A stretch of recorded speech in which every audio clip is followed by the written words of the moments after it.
Fill in the blank time. Cowboys receiver CeeDee Lamb says cornerback Stefan Gilmore, who arrived in Dallas this year by way of Indy, and before that New England, and before that Buffalo, first-round pick back in 2012. Gilmore is the smartest DB I've ever lined up against. So this Gilmore-Trevon Diggs cornerback combo in Dallas is what, Chris? The real deal? I think that's what comes to my mind. I mean, really the secondary or the corners in general in Dallas are real deal. But you kind of got, like, I shouldn't even said the real deal. Maybe I should have said, let's change that, okay? Let's say match made in heaven. And this is why I say that. Because Diggs is like not exactly a technician, right? He's gotten better, but it's a little bit, hey, he just goes with his God-given talents and he plays and I cover you, I got you, and I'll do it. I'm going to go through some picks and, not always going to be mechanically and perfectly in the right spots, but damn, is he dangerous and scary if you're a quarterback to throw the ball at him. Right, but where Gilmore, I think, is going to come into play, and because of off this comment, he's always been a technician. He's always been very smart as far as how he plays the position, and that's why New England and Bill Belichick paid him all that money and stole him from the Buffalo Bills, because he understands defenses, the techniques of the other guys, where he's vulnerable because of the defense, and I think that's where he could take Trevon Diggs to the next level. But damn, Dallas has got some good corners there. That they're certainly going to be able to rely on in some man-to-man situations.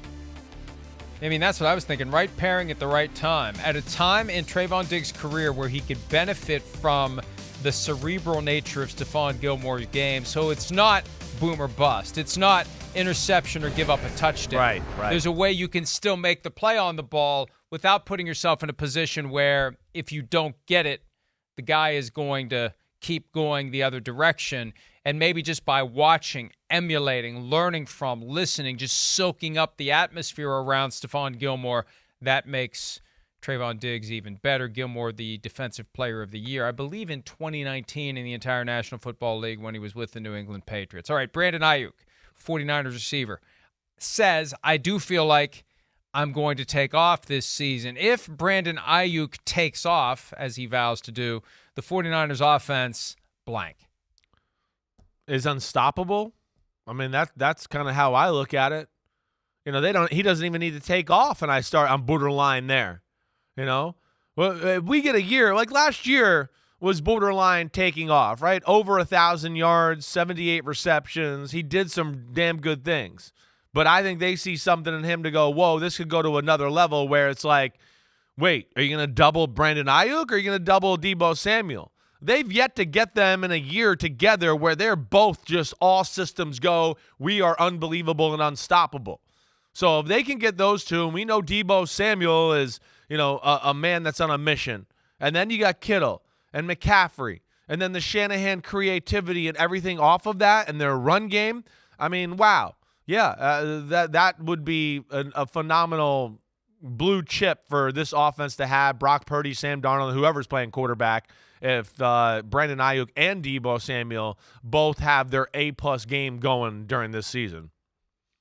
Yeah, I'll say the 49ers offense carries the team to a Super Bowl win at that point because they've got the defense. And the old cliche, defense wins championships. We know that while there are some championship games like Super Bowl 50 and Super Bowl 55 where a great defense and a great pass rush makes a huge difference, and we get reminded of that, you still have to have an offense that can make plays. If the 49ers had an offense in Super Bowl 54 that could make a play or two at the right time, they would have won that game because the defense is already pretty damn good, one of the best in the NFL. That offense, if it gets next level, you've got a level of balance that gets you past the Eagles to the championship game, and then whoever the AFC offers up, the Chiefs or the field, the 49ers would be good enough to finally win that Super Bowl that it feels like they should have won one by now with Kyle Shanahan as the head coach. It feels like maybe they should have won two by now. If that offense takes off, they'll finally get that one they've been trying to get ever since Shanahan showed up in 2017, Chris. Yeah, they're knocking at the doorstep. I mean, they really are. The team it's there, right? Yeah, it's missed opportunities in that first Super Bowl, because of the quarterback in a lot of ways. Same thing in losing the NFC Championship game to the Rams. Same thing. Some missed opportunities and some unclutch play by the QB there. And then, of course, last year just getting unlucky. But, yeah, they're one of the best teams in football. Shanahan's one of the best coaches in football. But they got a team in their conference in the Philadelphia Eagles that's equally as built the right way. And it's, I think, going to be their nemesis. And I would be, I'd almost be shocked if it's not those two again playing in the NFC Championship game. Last week, Super Bowl 56 MVP Cooper Kupp went down with an injury. There was a lot of concern. It's been called day-to-day since then. Coach Sean McVay over the weekend described it as a little tweak. Without a healthy Cooper Kupp, the Rams' offense, what? Is average. Average. With a healthy Cooper Kupp, I don't know if it's much above average. It's above average, but, what are we talking about here? Right? First off, take his name off of this and you go, hey, you take his name off this graphic and you go, hey, here's some good, solid players. But, we're not writing home and going, man, woo, the Rams and Tyler Higbee and Van Jefferson, watch out, baby. Man, it doesn't matter they don't have Cooper Kupp. They're still going to light up the scoreboard. And then you talk about a guy, an offensive line, an older quarterback behind an offensive line that was horrible last year. And can they run the ball?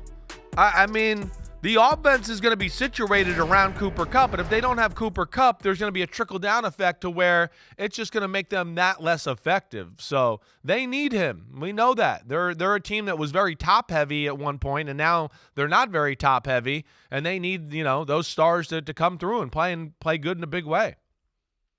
McVay said Saturday most of the guys on the team are going to play throughout the preseason, something they haven't done since 2017. Now, Matthew Stafford won't, Aaron Donald won't, Cooper Kupp won't, but I think everybody else will because they're trying to figure out what the hell they have. Exactly, right. They're trying to figure out who can play. Yeah. They're trying to figure out who is going to complement the shrinking nucleus of superstars that they have. And frankly, they'd have one fewer if they would have gotten their way in the offseason and Matthew Stafford would have been traded to another team. They can deny it all they want. They have no choice but to deny it now because they have to go forward with who they have. And as to this notion, because some of you may be saying, well, why would you be talking about Cooper Kupp not being able to play if it's just a little tweak? Here's a tweet when we posted the story yesterday. Given how much Sean McVay downplays injuries, by saying a little tweak, I'm pretty sure this means Kupp is already dead and we're seeing an AI-generated life model decoy. So I don't think he's downplaying it quite to that extent. But all coaches have a habit of downplaying anything and everything that could be strategically unsound for them to talk about. But yeah, until Cooper Kupp's back, who knows, Chris? And even when he is back, who knows how long he's going to stay healthy? Same thing with Matthew Stafford. Hey, he's healthy. That's great. Let's see how long he stays healthy. That's the thing. Anyone out there that's had a history of injuries, especially guys who are getting older, he's healthy. That's great. Right, but he's been healthy before, and what happened? Jimmy Garoppolo, oh, he's healthy. That's great. Yeah, he's been healthy before. What's happened every time he's been healthy? We've got the list. We've got the receipts. So that's the issue with Cooper Kupp. If he isn't all that banged up, he comes back, but we saw what happened last year with the ankle injury, and he's going to be so much a focal point of the offense. He's going to get hit. He's going to get twisted around. He can get hurt again. Yeah, no doubt. They're going to ride Cooper Kupp and Matthew Stafford, and that's the problem with what their team is right now is, they're going to get beat up. They're going to force the issue there. And Matthew Stafford, again, that's one where I know it surprised people where I had him ranked, as far as some of my quarterback rankings. But, man, when you really break it down, he was as tough as hell and did about as much as you could do with what was given to him last year.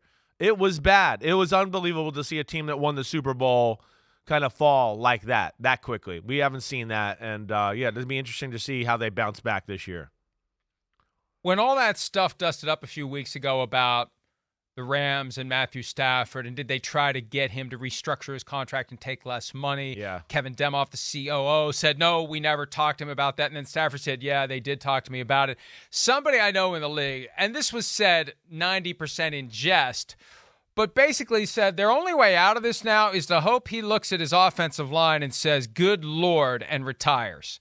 So, he's not going to do that. There's too much money he'd have to pay back if he did.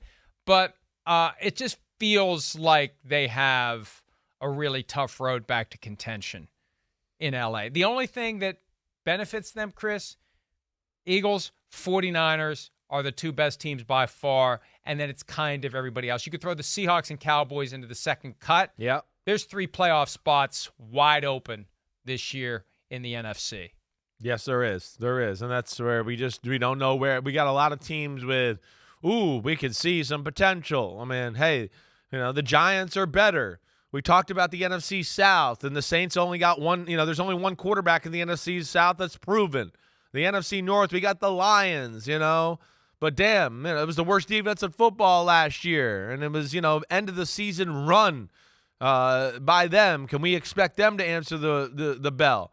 The same thing with, the Green Bay Packers. We talked about Jordan Love.